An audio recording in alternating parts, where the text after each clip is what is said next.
Selamat datang di channel Alur Donghua.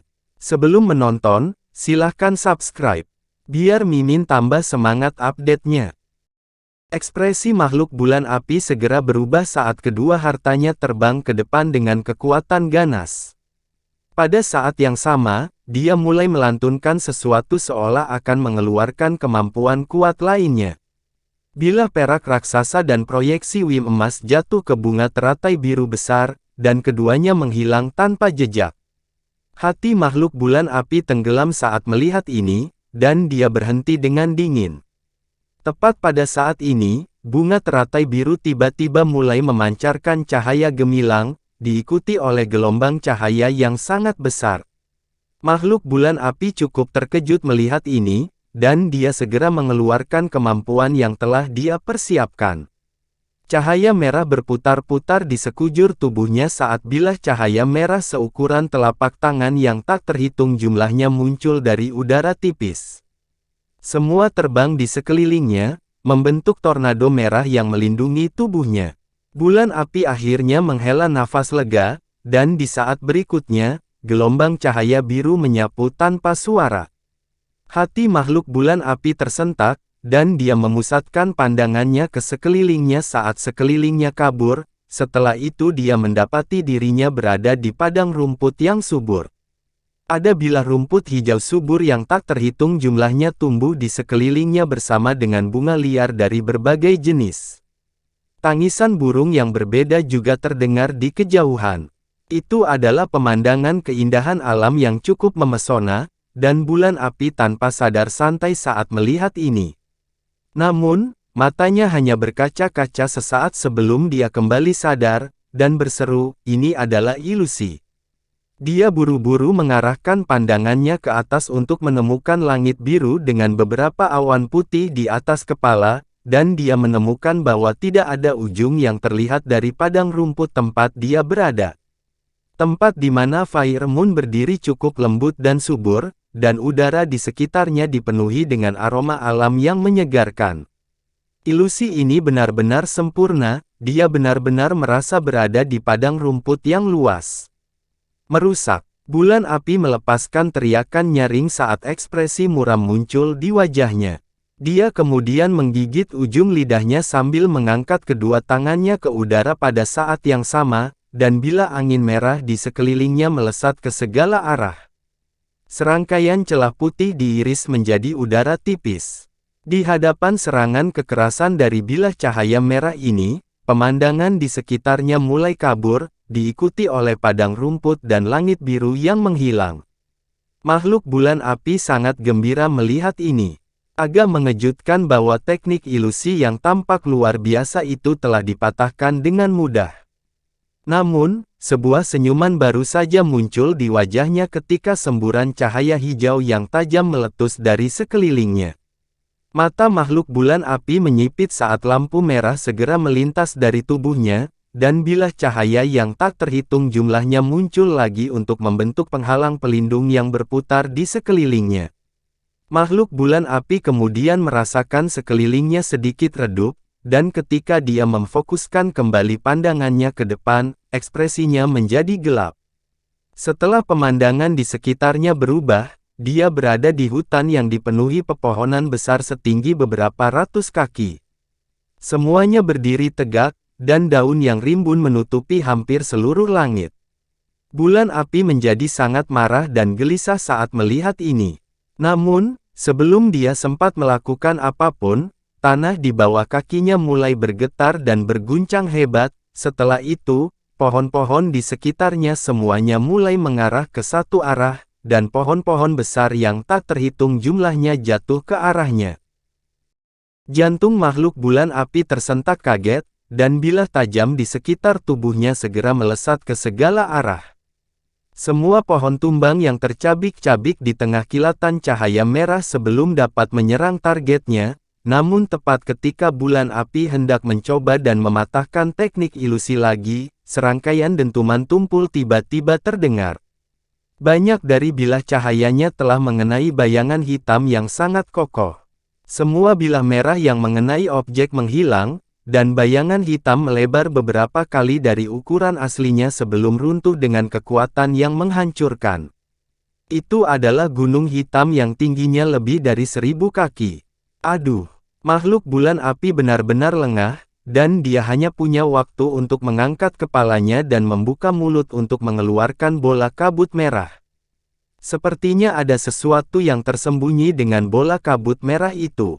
Setelah kabut merah bersentuhan dengan gunung kecil, lampu merah menyala, dan harta merah yang tampak seperti papan kayu dengan rune yang tak terhitung jumlahnya muncul di permukaannya. Papan kayu itu merupakan harta yang sangat kuat, tetapi tidak mungkin itu akan mampu menahan beban dan kekuatan dari Divine Essence Fuse Mountain. Gunung hitam kecil itu menghancurkan lampu merah di sekitar papan kayu dengan mudah, lalu terus turun menuju sasarannya. Tidak mungkin. Ekspresi makhluk bulan api berubah drastis, tetapi sudah terlambat baginya untuk melakukan apapun, dan dia hancur di bawah gunung hitam yang sangat berat ini. Pada saat yang sama, pemandangan di sekitarnya berubah sebelum menghilang menjadi titik cahaya spiritual. Semua ilusi menghilang, dan bulan api muncul kembali di lembah kecil tempat dia berada selama ini. Namun, dia mendapati dirinya melayang di udara bukannya berdiri di hamparan rumput yang rimbun, dan gunung hitam kecil itu masih jatuh lurus ke bawah. Detik berikutnya, ledakan yang menghancurkan bumi terdengar, dan kawah besar sedalam beberapa puluh kaki dihancurkan ke tanah oleh gunung hitam kecil. Tubuh makhluk bulan api langsung direduksi menjadi tumpukan daging cincang di dalam kawah. Dia adalah tahap tempering spasial seperti Han Li, tetapi tubuh fisiknya tiba-tiba lemah. Sebagai makhluk tahap tempering spasial, bulan api memiliki lebih banyak kemampuan. Sayangnya, dia membuat keputusan yang salah untuk menggunakan teknik rahasia avatarnya sejak awal. Setelah avatarnya lengah dan dihancurkan oleh manik petir, serta armor origin talisman, tubuhnya terkena 2 pukulan berat secara berurutan, sehingga memaksanya dengan kuat ke kaki belakang. Setelah itu, dia jatuh ke dalam teknik ilusi formasi pedang fajar musim semi Han Li, dan gunung yang menyatu dengan esensi ilahi telah menyerangnya di bawah kamuflase semua ilusi di sekitarnya, sehingga dengan mudah menghancurkan tubuh fisiknya. Tepat pada saat ini, lampu merah menyala dari sisa-sisa makhluk bulan api di bawah gunung hitam, diikuti oleh manik seukuran telur yang ditembakkan sebelum menghilang ke dalam tanah. Tiba-tiba, petak cahaya abu-abu meletus dari bagian bawah gunung kecil, langsung menyapu manik merah di dalam tanah dan melumpuhkannya sepenuhnya. Setelah itu, cahaya abu-abu menyala, dan manik itu terlempar dari tanah. Pada saat yang sama, cahaya biru bersinar dari puncak gunung kecil, dan sesosok manusia muncul dari udara tipis sebelum membuat gerakan meraih ke arah manik. Manik itu langsung ditarik ke dalam genggaman sosok humanoid itu dengan kekuatan hisap yang sangat besar. Sosok humanoid itu adalah Han Li, dan dia melihat ke bawah ke manik-manik di tangannya. Bahan manik itu berkilauan dan tembus cahaya, dan ada sosok humanoid mini yang berukuran sekitar 1 inci di dalam manik itu. Sosok humanoid miniatur itu benar-benar identik dalam penampilan dengan makhluk bulan api, kecuali tanduk kecil yang nyaris tak terlihat muncul di dahinya. Kamu benar-benar berhubungan dengan ras Jiaoqi. Aku agak penasaran sekarang, apakah kamu makhluk Jiaoqi atau makhluk bulan api?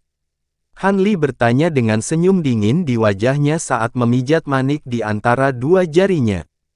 Sosok humanoid miniatur itu tetap diam dengan mata tertutup rapat.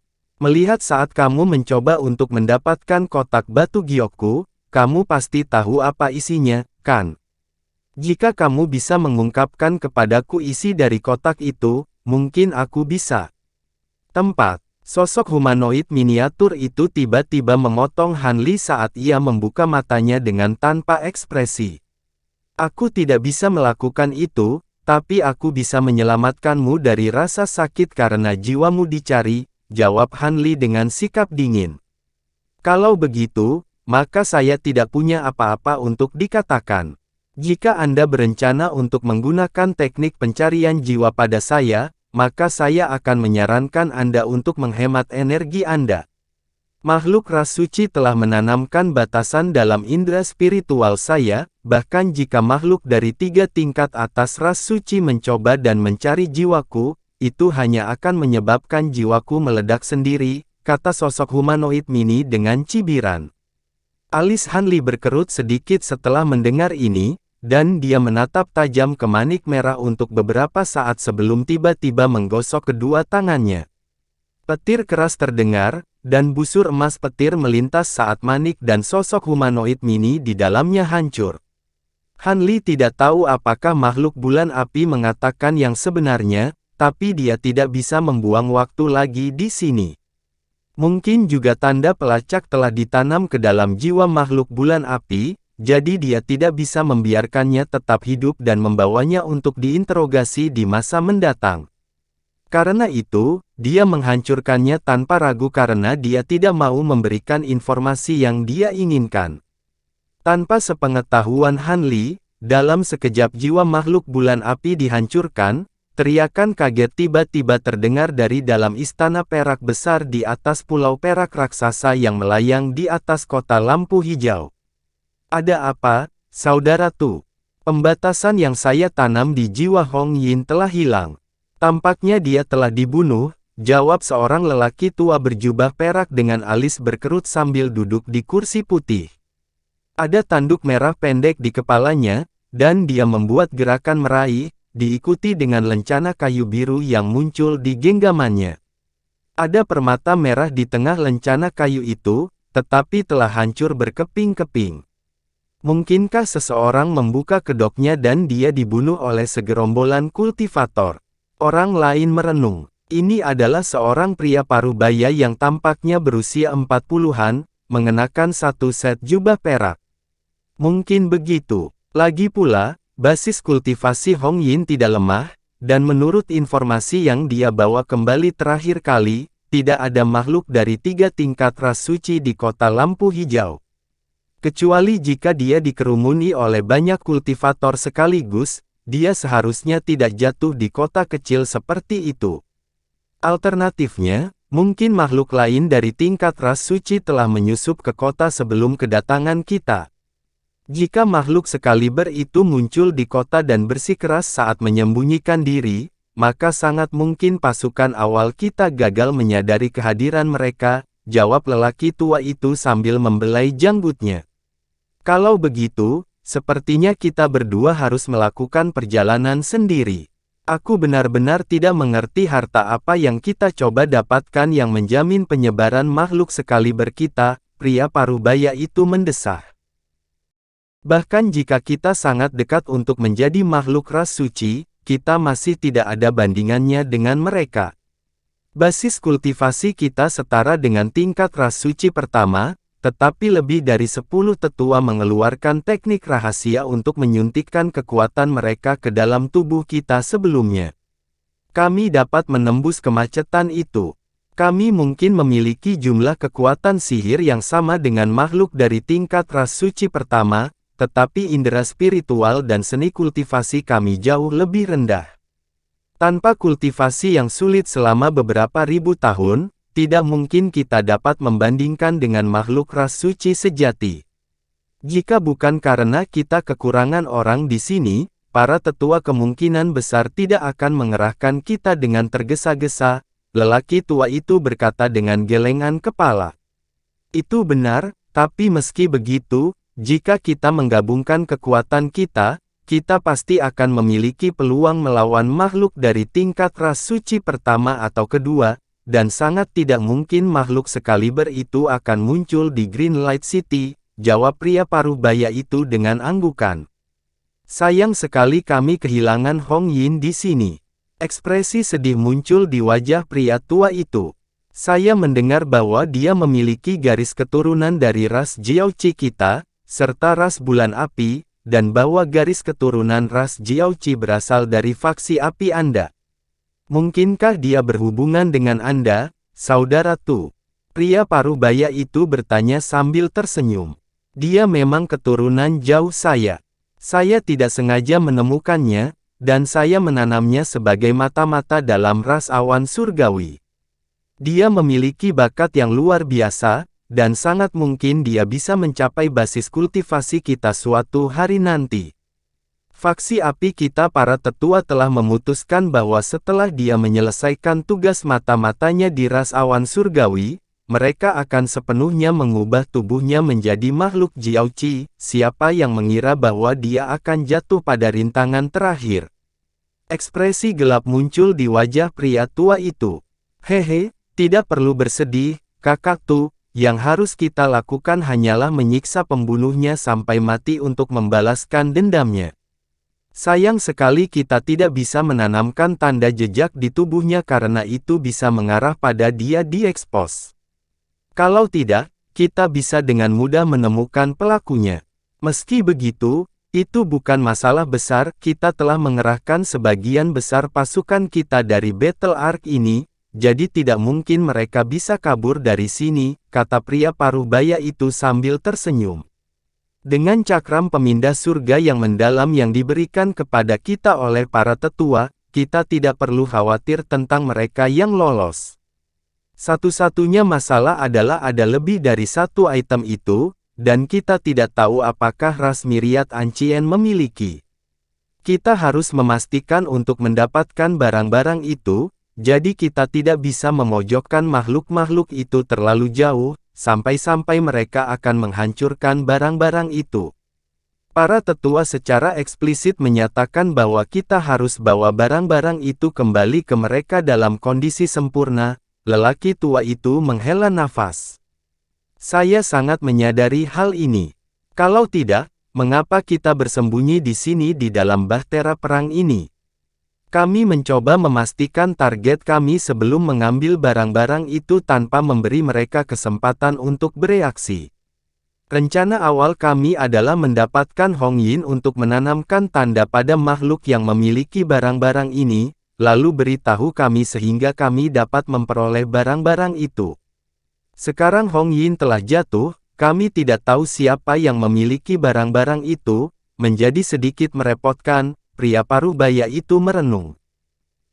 Ini menjadi sedikit lebih sulit, tapi tidak ada yang tidak bisa kita atasi. Barang-barang itu sangat penting, jadi kita dapat berasumsi bahwa barang-barang itu pasti tidak akan dipercayakan kepada makhluk dengan basis kultivasi rendah. Lagi pula, kita telah mengerahkan begitu banyak pasukan dengan tujuan untuk menangkap semua orang dan memastikan bahwa tidak ada kultivator tingkat rendah yang berhasil melarikan diri. Jika orang-orang itu benar-benar cukup bodoh untuk mempercayakan barang-barang itu kepada kultivator tingkat rendah, maka pekerjaan kita akan menjadi jauh lebih sederhana. Dengan demikian, ruang lingkup pencarian kami dapat dipersempit secara signifikan. Saya pikir item tersebut kemungkinan besar dibawa oleh makhluk tingkat menengah atau atas dari ras atas. Tentu saja, jika makhluk ras suci telah muncul di kota, maka barang-barang itu pasti ada di tangan mereka, lelaki tua itu menganalisis. Itu memang secara signifikan meminimalkan ruang lingkup pencarian kita. Kita akan menyerahkan makhluk ras tingkat menengah ke Wim bersayap, tetapi kita harus mengalahkan makhluk dari 3 tingkat atas secara langsung, pria paruh baya itu setuju. Pertahankan 2 jenderal di sini di dalam bahtera perang dan kerahkan sisanya. Dilihat dari berapa banyak waktu yang telah berlalu, sebagian besar dari makhluk tingkat rendah itu seharusnya sudah diurus. Tanpa campur tangan mereka, Profound Cakram Penggeser Surga seharusnya dapat dengan mudah melacak perkiraan lokasi dari makhluk tingkat tinggi itu, pria tua itu bergumam. Pria paruh baya itu tidak mengatakan apa-apa, tetapi ekspresi kontemplatif juga muncul di wajahnya. Pada titik ini, burung elang raksasa dan makhluk lapis baja perak di Kano sedang mencari di seluruh kota, mencari makhluk asing. Sebagian besar telah terbunuh atau ditangkap dan hanya sebagian kecil makhluk dengan teknik penyembunyian canggih yang bersembunyi di dekatnya, berharap dapat bertahan dari cobaan ini. Semua makhluk dengan kaliber yang lebih tinggi telah melarikan diri dari kota, dan mereka dikejar oleh Wims bersayap. Namun, para prajurit lapis baja dan elang berkepala dua hanya mencari melalui daerah terdekat tanpa menunjukkan niat untuk membantu mereka, dan itu adalah indikasi yang jelas betapa menakutkannya Wim bersayap ini. Saat elang raksasa dan elang lapis baja menjelajahi kota berulang kali, kadang-kadang akan ada beberapa seberkas cahaya yang meletus dari tempat persembunyian, hanya untuk langsung dibunuh oleh para pengejar mereka. Pada titik ini, Han Li sudah berada sekitar 40 km jauhnya dari Grand Light City. Pertarungan yang dia lakukan melawan bulan api tampaknya merupakan pertempuran yang sangat intens yang pasti akan memicu keributan besar, tetapi pada kenyataannya, tidak ada fluktuasi ki spiritual yang berhasil keluar dari formasi pedang fajar musim semi itu. Bahkan gelombang suara mencengangkan yang dilepaskan oleh lonceng biru itu telah sepenuhnya diserap oleh formasi pedang. Jadi, meskipun pertempuran mereka terjadi sangat dekat dengan kota lampu hijau, tidak ada makhluk Jiaoqi yang menyadari. Setelah Han Li menghancurkan jiwa makhluk bulan api, dia mengamankan kotak batu giok dan pil darah emas sebelum membakar tubuhnya menjadi kehampaan. Setelah itu, dia menyimpan harta dan formasi pedangnya, lalu menyelinap pergi setelah menggunakan salah satu jimat gaib zenit tinggi. Dengan kemampuan penyembunyian jimat gaib zenit tingginya, bahkan makhluk sekaliber yang sama dengan Han Li akan merasa sangat sulit untuk mendeteksi keberadaannya, sehingga makhluk Jiaoqi yang telah dikerahkan untuk menjelajahi area tersebut tidak dapat melacaknya. Dengan demikian, Han Li dapat terbang melewati beberapa elang berkepala dua dan sampan hitam, dan makhluk Jiaoqi benar-benar gagal untuk memperhatikannya. Adapun makhluk berkepala besar dan makhluk berkulit hijau, Han Li tidak tahu kemana mereka melarikan diri. Namun, mereka harus mengorbankan sebagian dari kecepatan mereka untuk pergi diam-diam, jadi kemungkinan besar mereka masih berada dalam jarak beberapa ratus kilometer dari Green Light City. Han Li melanjutkan saat pikiran-pikiran ini terlintas di benaknya. Saat dia melakukannya, dia terus-menerus mengamati sekelilingnya dan terbang menuju tempat-tempat dengan pengejar paling sedikit dari ras Jiaoqi. Tak lama kemudian, Han Li telah berada beberapa ratus kilometer jauhnya dari kota lampu hijau, dan tidak ada lagi musuh yang terlihat. Dia menghela nafas lega setelah melakukan pengamatan ini, tetapi dia masih tidak berani untuk menonaktifkan jimat gaib zenit tingginya. Siapa yang tahu jika ras Jiaoqi memiliki semacam teknik rahasia khusus atau harta karun yang bisa mendeteksi keberadaannya bahkan dari jarak ribuan kilometer. 6 bayangan hitam melayang di udara di atas pulau perak besar itu. 2 adalah lelaki tua dan lelaki parubaya yang berbicara di istana sebelumnya, dan 4 lainnya juga tampak sebagai makhluk penting. Pada saat ini, mereka berenam melayang dalam formasi melingkar di sekitar harta karun cakram emas yang perlahan berputar di tempat. Di tengah harta karun itu ada panah yang panjangnya beberapa inci, dan itu memanjang dan menarik dengan cara yang tidak menentu. Ada serangkaian lingkaran yang diukir pada dis untuk keperluan kalibrasi, dan pada saat yang sama, rune emas muncul dari dis sebelum melayang di udara di atasnya. Keenam makhluk itu menatap dengan saksama seperti piringan emas, dan setelah berputar beberapa kali, anak panah itu bergetar sebelum berhenti. Baiklah, kami telah melacak 4 makhluk paling kuat. Kalian berempat berpencar menjadi 2 kelompok dan mengejar 2 makhluk itu, serahkan 2 lainnya kepada kami. Dari reaksi yang ditampilkan oleh dis, mereka seharusnya makhluk dari 3 tingkat atas dari ras atas. Ketika Anda menemukan mereka, cobalah untuk tidak langsung menyerang jika Anda dapat menghindarinya. Setelah kami mengurus 2 lainnya, kami akan pergi dan bergabung dengan Anda. Ingat ini, jika mereka mencoba untuk menghancurkan sesuatu, hentikan dengan segala cara. Kalian berempat masing-masing dapat membawa sepasang wim bersayap. Iya. Keempat makhluk itu buru-buru menjawab serempak saat mereka membungkuk hormat. Baiklah, mengingat kita telah menyelesaikan tugas masing-masing, mari kita mulai sekarang juga.